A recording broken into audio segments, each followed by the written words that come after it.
All right, let's go ahead and get started. So welcome to our fourth webinar. I'm not sure if you have been to all of our other webinars, but if you have, welcome again.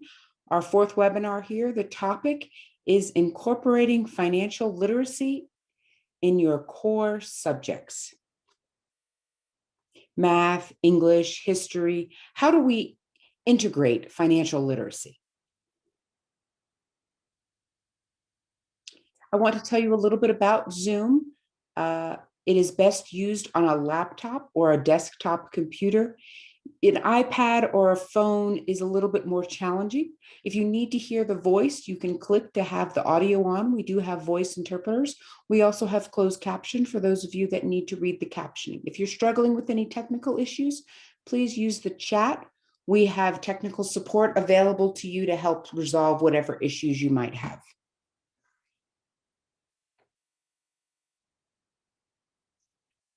You should be able to see myself as well as the shared screen, and then there's a line in the middle. You're able to use that line and scroll it to your preference of how big or how small you see each side of the screen. If you have any questions, please use at the bottom, you see Q&A. We won't be discussing any of your questions until the end, but please at any time put your questions in the Q&A. If you have a comment, if you agree about something, or you want to discuss something with another attendee, then you can use the chat. If you have a technical problem, please utilize the chat.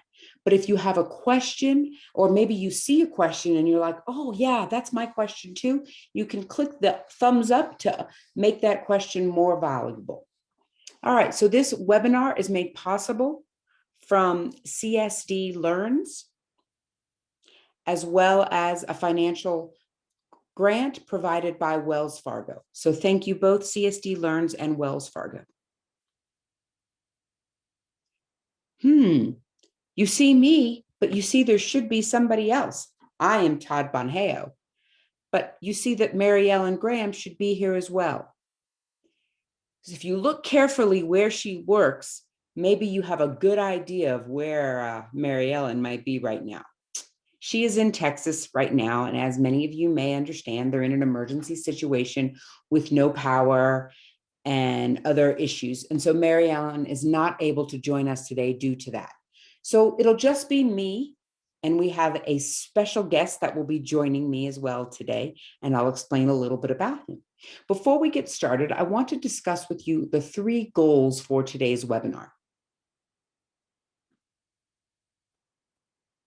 Our first goal is to understand the importance of including personal finance and concepts in your core subjects.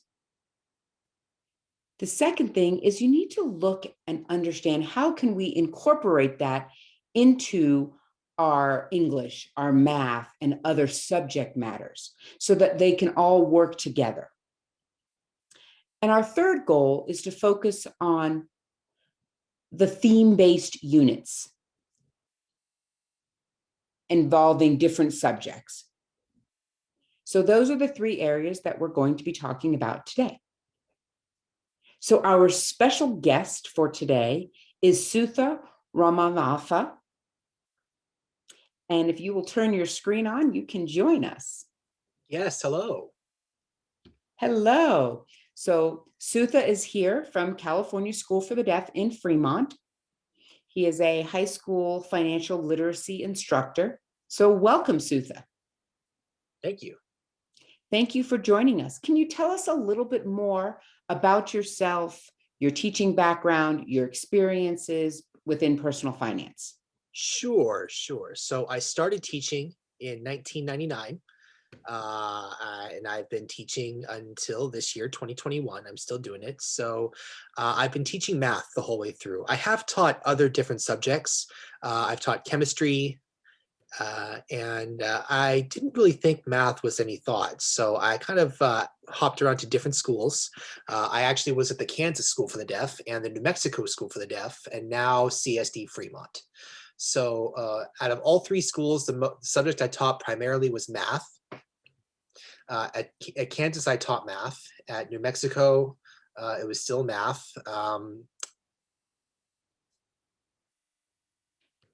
I'm sorry, yeah, consumer math. It was usually having to deal with taxes, wages, uh, all those ideas with personal finance, going in depth on those features, like how to understand your credit score and how anything could impact your credit. So we had those basic ideas. So I've been doing that now for 22 years, teaching math. Uh, and now I've also been including personal finance as well. So I know that there's been a lot of things that we can discuss at this point. Well, thank you so much for joining us. We are so fortunate to have you. And thank you for explaining your background and for sharing your wisdom with us. So we're going to start as we typically start with a poll. All right, so it's time for a poll for the audience. If everybody will please participate, there'll be a question that pops up on your screen. Please click on the answer that you would like to choose.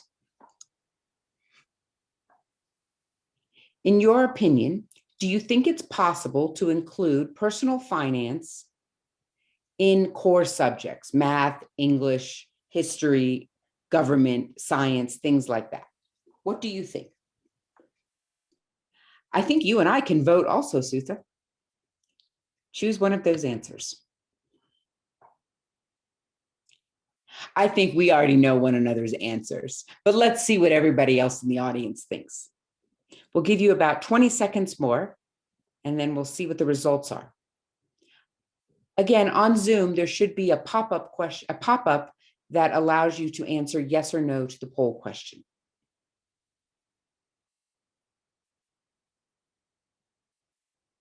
Okay, go ahead and share the results. Perfect. It's a perfect score. Oh, absolutely. So I think that there are many people that understand that we definitely can incorporate that. But now we have a follow-up question. How important is it to incorporate personal finance topics into core subjects? Very important, somewhat important, or not really important?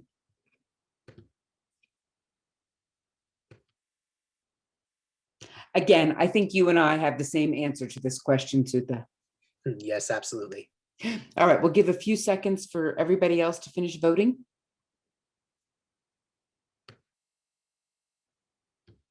All right, and let's see what our poll answers are. Interesting. Yeah, we know that it actually is a very serious topic nowadays. Yeah, so I see many people say it's very important.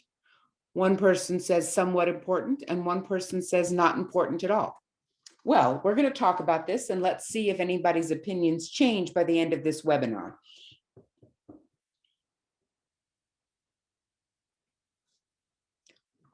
All right, my first question for you, Sutha.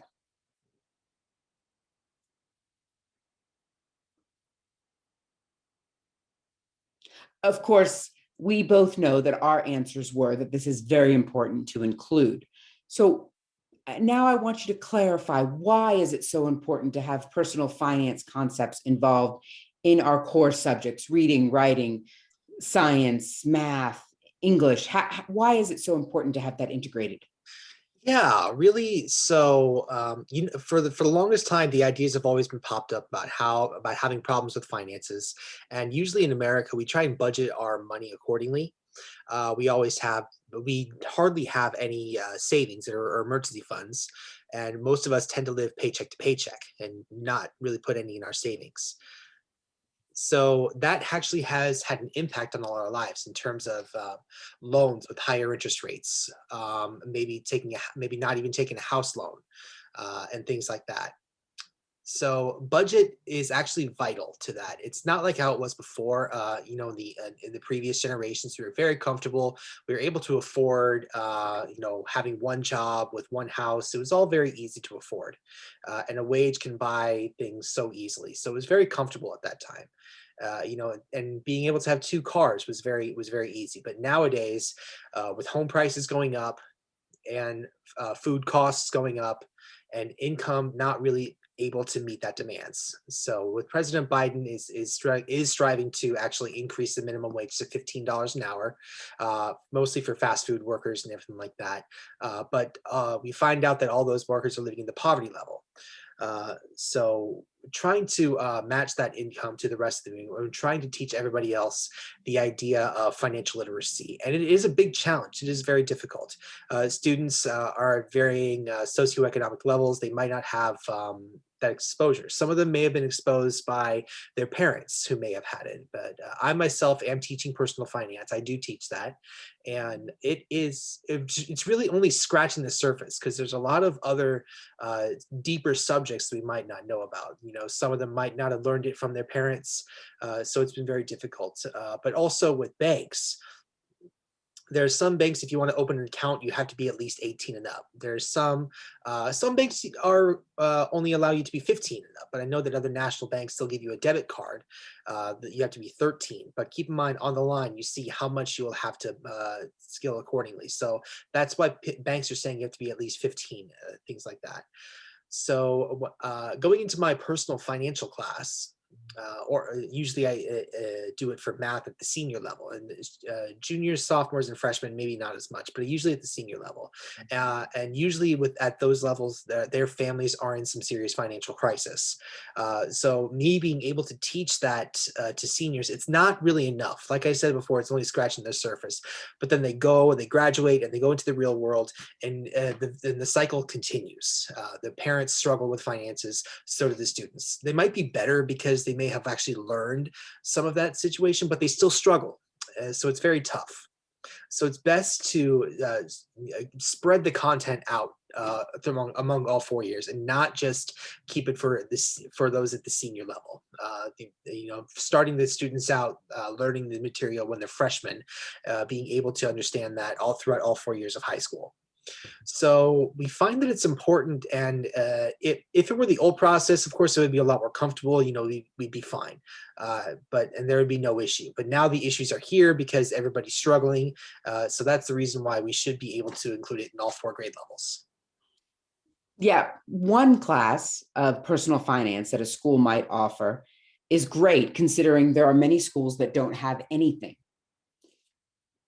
So one class for 1 year in one semester, do you think that's enough?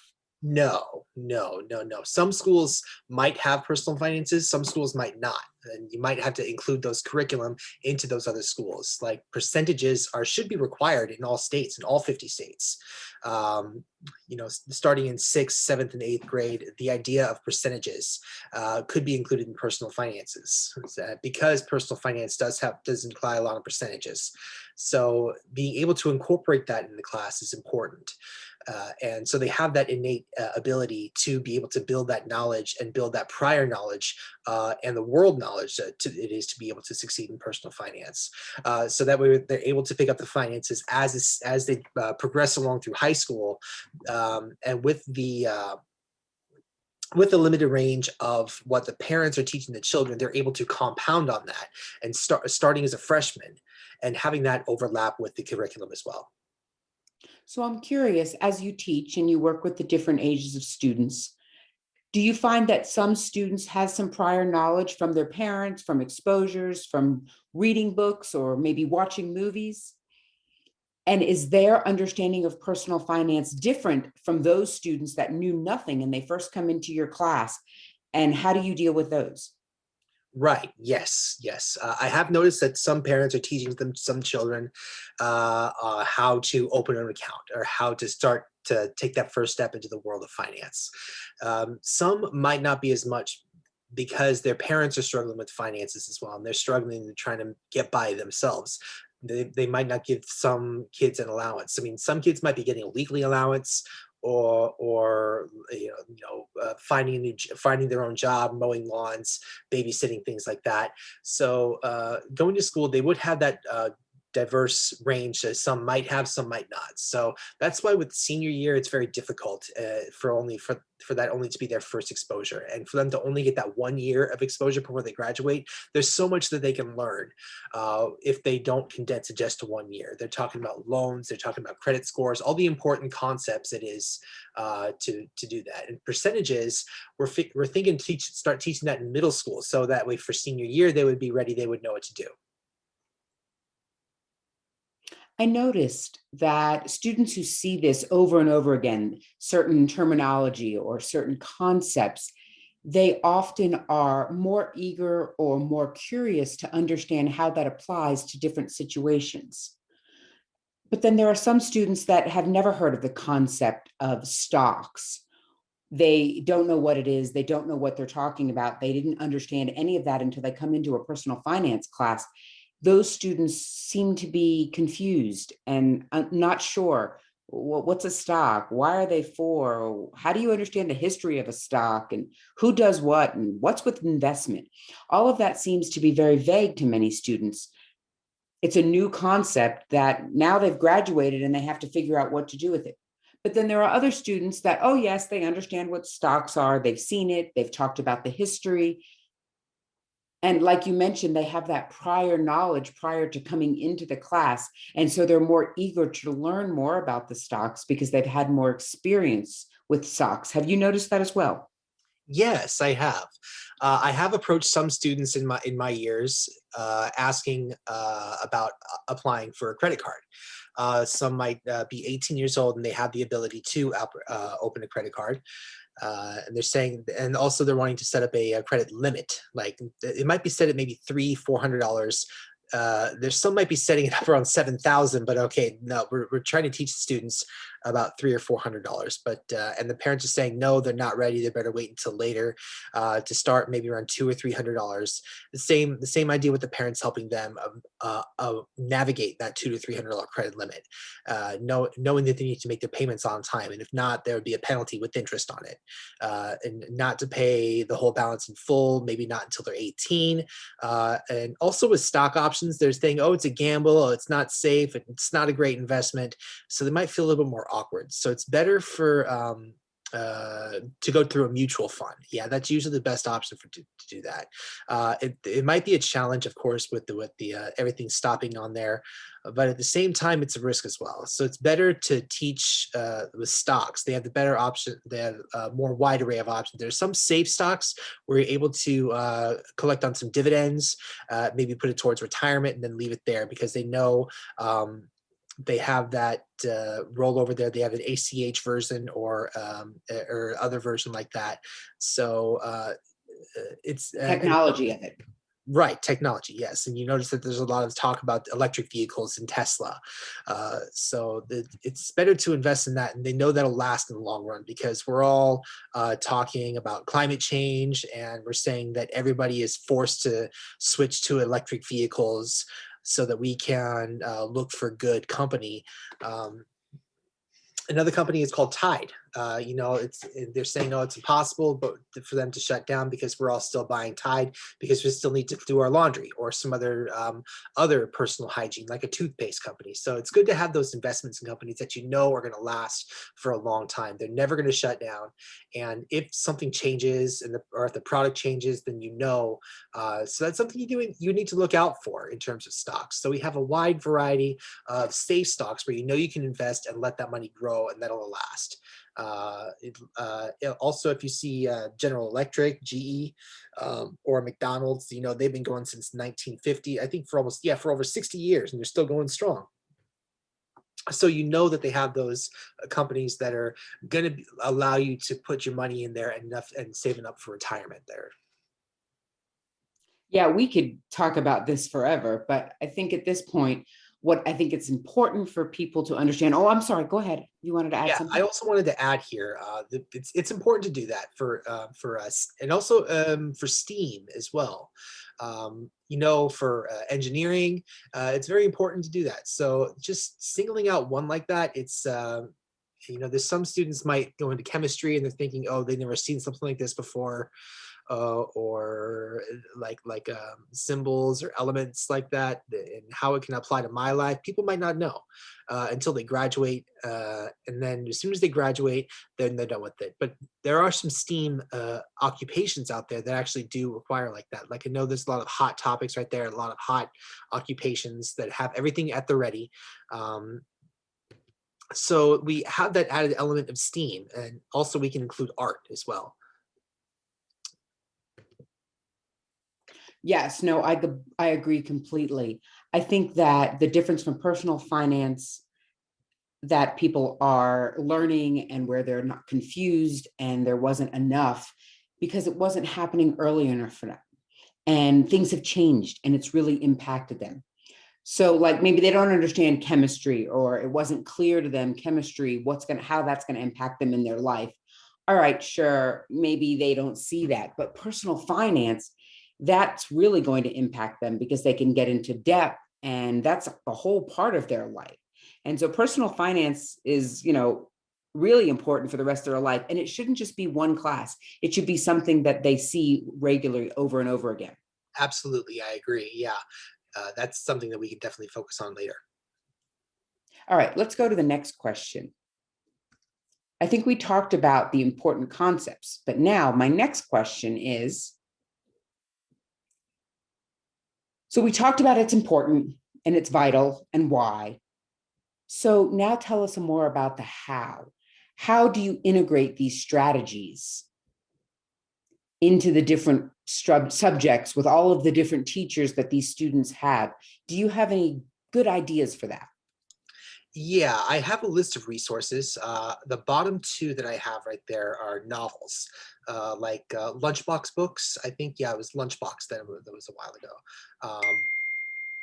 So we had talked about the idea of weekly loom right there, and we would read that in our weekly lesson rather, so we could be able to read that and then discuss it in class. So then before we were able to discuss that, it was a very general topic, very broad. We actually made one other book. So the other two, I had been using those for my lessons. So if now you think of, like level 9, level 10, level 11, level 12, and overlap them into at least two. Of course, you can do all of them, but yes, you can use those two resources and link them together. The same for level 9. For example, at CSD Fremont, our freshman level, year 9, we touch on all the levels, on all the subjects. And then in 10th grade, for world literature, we also have world history. Those are perfect subjects that they can link together. Personal finance, and they don't have to teach it specifically in math. But as far as algebra, they can also include that in their equations. They can use budgets in their equations, like how, let me see if I can find an example here. So like if I'm earning a salary, how much percentages do I have to pay for my apartment? What percentage do I have to pay? I can use that for quarter and things like that. So just allowing that personal finance to use being algebra, and how we can lay that into the history of like credit cards and yeah, for grade 10, we have US history and US lit. We can link those together and just add that personal finance element on top of that. So there's a lot of levels that we can create, a lot of layers that we can create right here. Am I able to show you an example here? Sure. Okay, like for example, for 10th grade, we tend to teach imperialism. And we can discuss the ideas of, like in math right there, they also have inequity, like how much this can equal. So in science, we can talk about imperialism for dirt, and for how to set, and if You're there's talking about like resource collecting. yes, raw materials. and how a factory can do raw materials. There's no legality. There's without gathering child labor, cheap labor, and things like that. Um, Deaf studies as well about Alexander Graham Bell. Some of you might think, oh, he's thinking a deaf person should marry a deaf, which of course is wrong. And then the spread of oralism, about that same idea that that can overlap with what they're teaching in those subjects. And then also percentages, wages, how much work. If you work a certain amount of hours, how many wages will you receive? So it can talk about wage, salary. And that's all done in 10th grade. So moving on to 11th grade, you have the New Deal. After the Great Depression in 1929, FDR established a New Deal, and it passed all these different things right there. And one specific bank, it set up the FDIC. Yeah, you guys remember FDIC? Yeah, those are common. Don't worry about the comments that are coming through. Right. Yeah. So FDIC. So for that, we can discuss about personal finances. We can see how that can tie in between the two. So we have interest right there and how they can. And then the FDIC came in. So in social studies, they can explain the interest of the bank, and then also little by little, they can explain about checking accounts, savings accounts, and that can overlap in their social studies class. And the FDIC, almost all the banks have to be certified by the FDIC. If they don't, they actually will be shut down by the government, and then it'll just create a whole lot of headache in terms of their finances, and in terms of also insurance policies. So the New Deal will be able to have those policies in place to save their money. Also, the idea of credit cards. For credit cards, we have the New Deal. The government kept lending a lot of money, and it actually plunged deeper into debt. So obviously, we didn't want that. That would cause us to go broke, and there caused a lot of homelessness and a lot more problems. Of course, I don't want to go off too far off track, but it's just kind of setting up all these different settings and scenarios that we see every day. So keeping borrow money can overlap with the New Deal. And also, it can overlap with credit cards and bank insurance. So pretty much in senior, everything you learn in senior year would be spread to the other three grade levels. So it actually it's essentially it would kill two birds with one stone. So we're able to do that. And then also in terms of science, building a bridge for a dam in the New Deal. In terms of engineering, electricity, electric workers, for a dam, like the Hoover Dam in Arizona, that was built in late 1930s. And we had this idea for how water, the pressure, that would be a part of the New Deal right there. So there's so many different levels and layers we can put on top of what the students are already learning as part of their curriculum. So if you're thinking of English Lit and history, it's they're kind of closely tied. So we have those two, and you can just kind of add math on top of the layers. Some things you can't, some things you can't, but you can just kind of add those on top of the curriculum what you have for the grade level. So usually you have maybe 2 or 3 have STEAM involved. There's no STEAM really involved in PE, but you can involve it with everything else. So where you can follow like some specific themes as well. So I'm curious.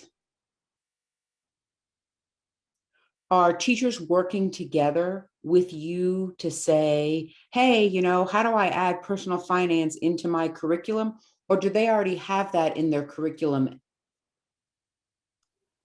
Yes, that's what I've noticed. I noticed that there's a lot of other teachers who are the same. Like for English teachers, they're all there.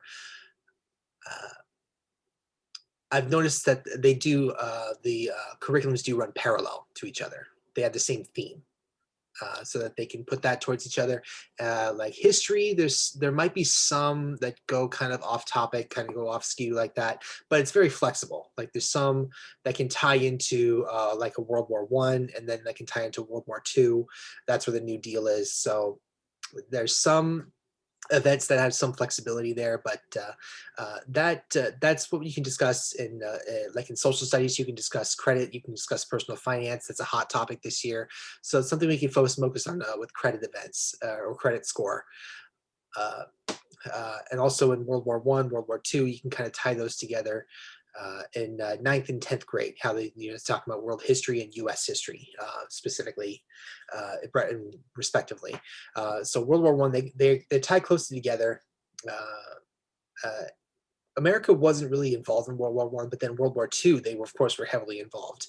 So kind of ties in together for the curriculums on themes of World War Two. You can just come up with so many different topics up there. I think that there are some teachers that feel like it's too time consuming to collaborate with other instructors, but you already have all of this information that you can just utilize that and to embed into the curriculum that they're already using. So therefore, students are able to see it ahead of time. I think some classes, they look at timelines and they're like, oh, I don't know how I'm going to add more to my timeline. Whereas other classes don't feel as though the time constraints would be as difficult.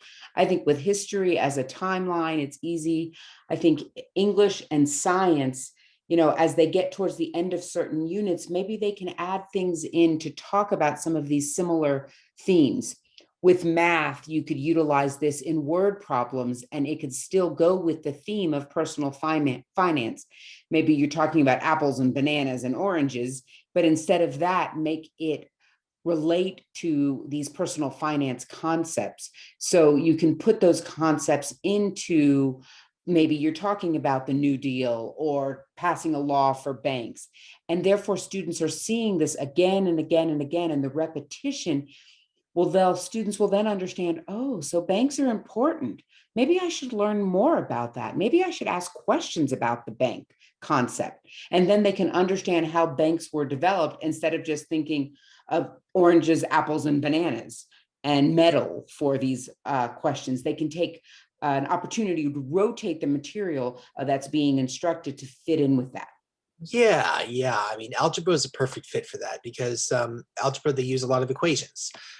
Like there's some equations can isolate one variable. You can just like 2x plus 5 equals this, and you see that a lot in algebra. But knowing the price of something, if you need to learn that, that would be that's a good way to include that. So we're able to use linear equations and see and trying to explain the personal finance within that linear equation, and it would help give the kids a visual idea. And at the same time, it would allow integers like they have right there, like for savings, plus, debits, minus, and you could see we could earn this, and if we're spending more than we earn, that we would fall into debt. Uh, so yeah, we can always include those in two specific in-depth isolations of variables right there. So so that way would give the kids a visual representation of that. So very often, the kids see how that would apply to my life, and of course, we would need to include budgeting starting in the freshman year. So we think that's very important that to include personal finance early on, and then later on it would get a lot easier as opposed to teaching them just in senior year. And also helping them clean up right there all through 7 years, maybe 10 years, building that credit score, challenging that. There are some frustrations, there are some emotions right there. So it's better to start them early so we can actually teach those algebra skills in turn with helping prepare their budget. So so we should be able to continue that going all the way through until their senior year so that they know what to do. Like when I taught before, I taught just seniors, maybe a little bit to the freshmen and sophomores. I always, had a grocery game. Like if I grabbed a certain food and something was empty, and I would fill those in, I would fill them in as an index card, and I would fold them up. Um, it depends on the school. I would depend on the students to say, okay, which if eggs were $1, And, we have a certain amount of money and and I'm a customer, and the student becomes the cashier. So if I grabbed a certain amount of groceries, I would give that to the students and say, how much is the total? So they would write down the total and figure it out. So I would give that as a starting point. And then, they would understand that skill. So they would need to change if they're struggling with the idea. They would just take then they would take out a calculator. So the results, they would actually become more and more motivated to learn those specific skills necessary to make that work. So and then I would also add an added twist saying, hey, this is 30% off, or if this particular item is 20% off, it'd be 70% remaining, or if it's 80% off, they'd only spend 20%. So that way the kids are more motivated to know more about this. Like, also if I had some cans of oatmeal or other cereal product, we'd talk to the science department. We'd say, hey, if eggs do this to this, then what happens? So if they have eggs in the morning, it would really kind of open the students' eyes a little bit and kind of help that science aspect. So math, being able to include math in that as well, is good. So when I started at Kansas, we actually spent an entire week at Shake Shack, and everybody in the class was able to read um, uh, about Mac Booth, and the chemistry class learned how to make that, because the old timers in the shakes, they didn't buy anything; they had to make everything by hand. So there was another famous maker. They had to. So the kids really enjoyed that, and they're able to make that connection between those subjects. So again, it's back to themes. Yes. Also, another thing I wanted to add for vacation planning. When I was out in California, I was planning a vacation, and I turned it into a project. So I sent it in, and I submitted the project saying, hey, if you're planning a vacation, you're going to develop a 1 week project. You're going to go to Southern California. What are you going to do? You have a certain budget of $2,500. And you would always, and that wouldn't include travel. You're not going to include by train. You're just going to figure out how many miles it takes to get from point A to point B, and also how much gas you need to spend in order to make that work. So they would go on the website, and they would find out the proper expenses for gas. And then if they're going to Southern California, what are you going to do? So in my class, they were very diverse. So it would teach math skills. It would teach technology. They would teach skills, and then it would also um, practice their ASL skills. How would they propose this vacation? And also their English skills as well. So we have all these different layers into one project. So it helps the students understand that better. Very cool. Yeah, that's just one Wow. example of themes. I agree that sometimes teachers feel that timing and how to put all the scheduling together is tough, but it's really important to understand what the students need to motivate them to have these themes so that students can see the connection, and that provides the incentive and more strategy in understanding and learning personal finance. So thank you so much. Did you want to add something else? Yes, yes. STEAM. I know that there's STEAM. Uh, it's very creative to the U.S. economy. I think we just need to continue making these new innovations and keeping the economy growing. And we can't just keep the same thing going over and over. So we need to get creative. So that's the idea of where we're trying to go at this point. Trying to be ready, trying to be prepared, and having those STEAM skills available, so that encourages kids more to go into engineering. And helping increase those skills necessary, and kind of applying that to their own personal life. So trying to develop those skills necessary so the kids can stay motivated, not only just through high school, through personal finance or economics, so that they're able to understand more in depth on what's going on in the near future.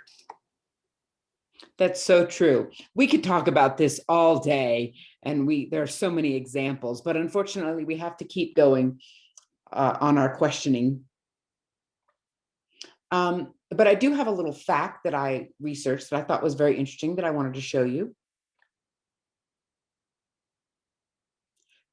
So there was research that was done that shows the statistical information that proved that students who were learning with themes and connected concepts are more comfortable with learning new materials, opposed to if one teacher is teaching one thing randomly from another, they weren't as motivated. But if the themes were connecting with one another, students were able to gain new materials. So themes are really important, those connections between things and seeing it over and over again. The repetition is so important. It allows for that enthusiasm, and the students want to know more. They're ready to know more when they enter into the real world. So we're going to throw out a theme, and then I want us to think of different ways that we could apply that theme amongst different subject areas. Are you ready for the challenge? Okay. Let's do it.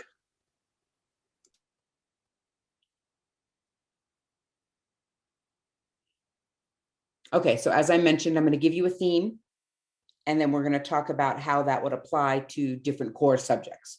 So our first theme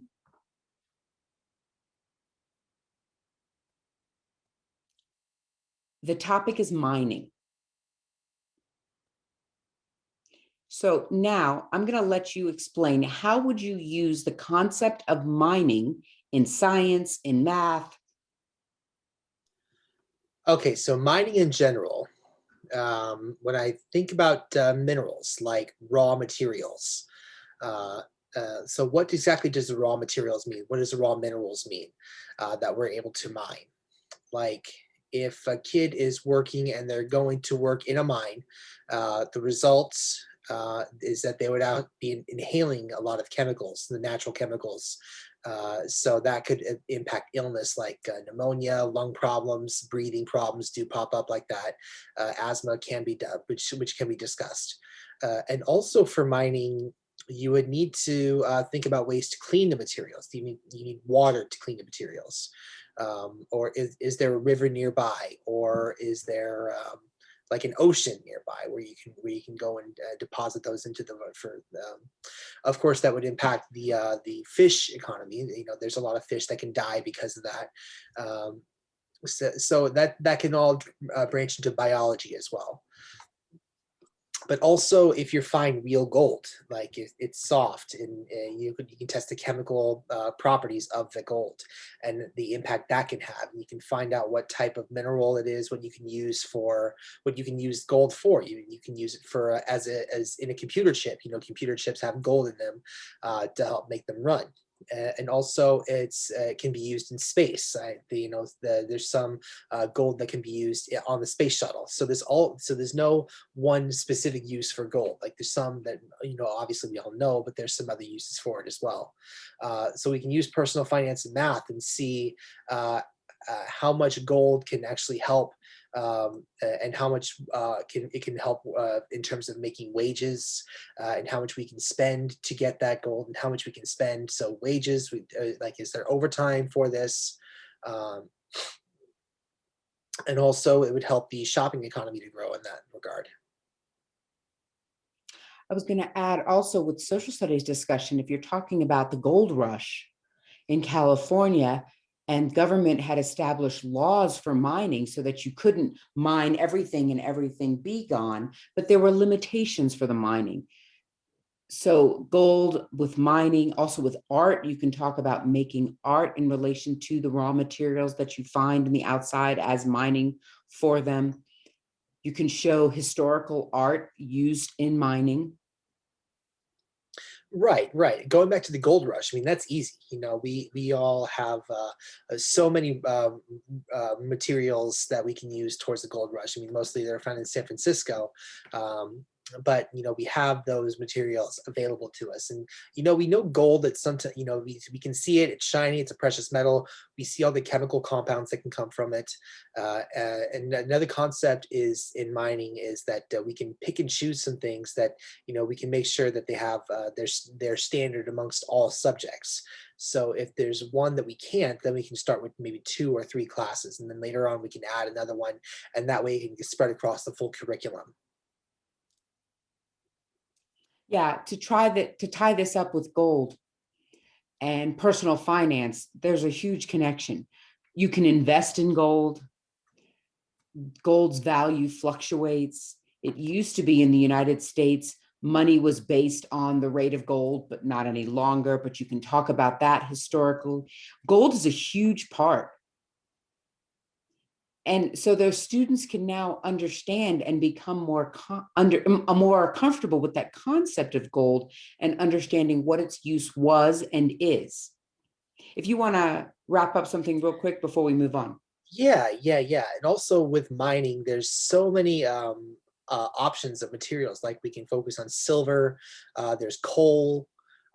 Today the coal mining is still around, and but we all know that the dangers of that, like it causes cancer, and it's also one of the properties of global warming. We've seen that right there. Um, so mining, we can discuss many different ones, like whether or not it's safe, especially with coal. Is it safe or not? Most likely no, because of there's a huge debate about whether or not it is safe enough to mine. So there's a wide variety of materials we can discover that gold, silver, coal. So there's a lot of things that can pop up in terms of also biology, like in terms of cancer, pneumonia. So there's many other subjects we can do. Also, there's government right there. We know that there's a government in China. They have plenty of raw materials in China, especially from back in the day, back in those times. So other countries actually would come and mine in China and take it out. And the result is actually has been helping their governments actually grow. Uh, so it's helped them. So they're able to collect wages at cheap. And China before that was before. Now the wage gap has closed considerably because of the cheap labor that's being offered. So we're helping the developing countries improve their status as well. Yeah, that's true. You can see how, one topic can revolve around so many different subjects. So now the next one is, let's talk about Amazon. Now, Amazon is a company that Jeff Bezos owns. But what I'm talking about is the Amazon River and the Amazon forest. So we could talk about that as well. So let's talk about how can we use Amazon as a company and as a place, knowing that students will understand Amazon as, oh yeah, a great place to shop online. They know how to buy things on Amazon. But how do you apply that part of Amazon to personal finance? Yeah, you can tie that to personal finance in a number of ways. You can find out how the skills that you use at Amazon are good for today's society. That can use that for the long run. Of course, there are risks. It's not like people things to buy every day that they're more safe, and you might not know. Other technology, of course, you can be broke at some point, but that's a good example of what to use. So it's all about skills and investment in stocks, and people can spend that in a number of ways. And in U.S. retail, people usually spend about 5%, whereas online, it's the most of the shopping done on Amazon is about half that. So we are able to spend that on Amazon, and they're able to budget that accordingly. You can compare the cost in a store and the cost on Amazon and see what the percentage difference is. Would you save money by buying on Amazon or should you go to the store? Right. There would be that comparison there. So we can use math at that point. We can also use science. And science, there's also technology. Science and technology kind of go hand in hand because today Amazon Go, people tend to go and then leave. There's no cashier or anything. They just take the thing and they go. It's a new store, brand new concept just came up. Oh yeah, it's actually pretty fine technology. They don't need to hire any more jobs. There's some they can discuss that in there as well in English, but as far as like using a cashier, but trying to come up, but there's no actual people there to take the transaction. They just take what they need and go, and then they leave. There's without any cashier. It's a brand new concept. It's called Amazon Go. And it's like where the workers go, but that's another hot topic for discussion. So we can, it's like that we can't really upgrade those skills. But if we can't, then it's to show up at a job. Then sorry, go home. There's some that would prefer to stay there. There's some that have that traditional idea, that traditional respect. And there's some groups that just can't upgrade. So that's another discussion point. Also, the government and the monopoly law regarding that not being able to one company have too much of a hold over everything in the world, but the government says no, no, no, Amazon is not above 33% of the market yet, therefore they don't have a monopoly. But that's something that people can talk about, that you and I could set up a store on Amazon, and we can add our company into Amazon and sell our things on Amazon Yes. and give people an opportunity to buy from our business and still make a profit, but being part of Amazon. And so, there are laws that permit that, laws that don't permit that. Yeah, yeah, yeah. That also kind of ties into imperialism, how things can tie into there. So, people might think it's not safe. They might need to read more into it at that point. Um, and Amazon can be compared similarly to that. So it's something we can read about. It's something we can read more in depth and consider, do some more critical thinking about the issue. Also, as a technical perspective, Amazon, they sell clothes, they sell food, they sell everything. But Amazon's biggest profit and money maker comes from the technology. They have Amazon Web Services, the AWS, which is cloud-based services for technology. And they have so many businesses and companies that are utilizing Amazon's services in the cloud, HP, as well as other large companies, and they're making a lot of money that way. People don't realize that Amazon is a tech company. They're not just an online shopping. They really do have a lot involved with technology. Yeah, that's very true. And the equipment there, I'm sorry, the economics there are very paramount. It's a perfect example of what we're talking about, which is really nice. So it's a very nice idea. So yeah, talking about them as a technology company, and there's some vocational classes that have a CTE, career and technical education. You can overlap those classes in there as well. Well, those are two themes that can help the audience to understand how you can utilize a theme in order to be cross dimensional in different areas. So the whole week can be one theme in one class, or it could just be 20 or 15 minutes per class that they touch on this theme. Yes, yes, absolutely. I actually did two other. Maybe you can maybe interlap maybe two or three different themes there. Like it doesn't have to be just for that. It can help the students develop critical thinking, and it has these other added benefits. That it's not just for one specific course. It's not just for math. X plus 2 = 15. It's just that it may have a specific mathematical concept to it, but it helps incur banking like savings and earnings and debits. So there's no real one specific purpose. So it can really overlap. So I think they can help greatly in that regard. Definitely. We've only got about 5 minutes left, so I want to wrap up and show a few resources that you had already mentioned and included them. And I want to emphasize some of these resources. And so people can have an opportunity to email you afterwards to ask more information. After they've seen the webinar, you will be getting an email with all of these resources so that you'll be able to utilize it. Is there any of these that you want to explain a little more? Yes, yes, New Zealand right here. Some are able to read it and understand it very quickly.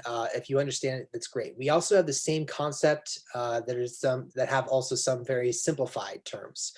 Something you can use in a social studies class or a world history class. So you can use it for current events, like you see in Amazon. So there's very good examples right there for social studies class. And also for personal finance, you can use those. That has terms for credit cards, just a wide litany of terms there. Very cool. Other resources that we have are some of these books. Yes, yes. So these books right here, they've actually taught me in school. I think I only had one paper. Um, and that was only if I had time, if I was able to do that. And I just had this one paper and that was it. We can discuss it. And it really didn't go too much in depth. So these kids should really know the ideas that we're trying to do. And so we have these three right here. it all has real world ideas and how to navigate these simple ideas. So it's very simple read. Very cool. I should probably read them myself. I haven't read any of those books. And then some additional resources. Yes, yes. So these resources right here can apply. They're simple kids reading books. Um, Really, they also tie into real life. So if you have kids here who are looking at this and they love pizza, they can give them ideas like saying, "Hey, you want pizza? Read this book. It'll kind of help you tie in some ideas on finances and how we can afford that." Wow, there's so many resources to be able to look through all of these and find everything that relates to personal finance. These two right here are perfect novels. We can use them in English class. Uh, they're very good reads, actually. The first one right there, Lunch Money. It's a very easy read. They have terminology there that we can easily be applied, and the other one it really deals more with critical thinking on how to do that. So they're two very good novels. Good to know. All right, well, I think that that's it for our discussion. I want to see if there's any questions in our Q&A. It doesn't seem like anyone has posted any questions yet in Q&A. So the audience is satisfied and they've got a lot to think about based on what we've talked about. Just double checking, giving anyone a few more minutes in case they wanted to throw something in.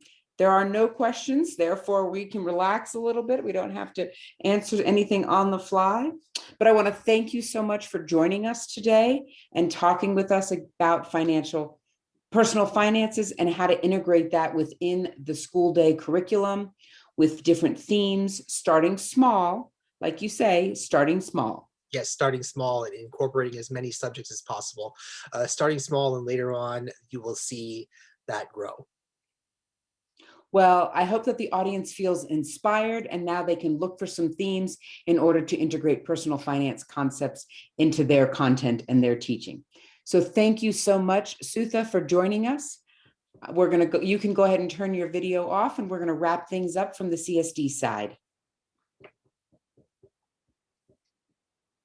And just to wrap things up with some resources from CSD, remember CSD has toolkits that give examples based on businesses that you can access through CSD Learns on their website.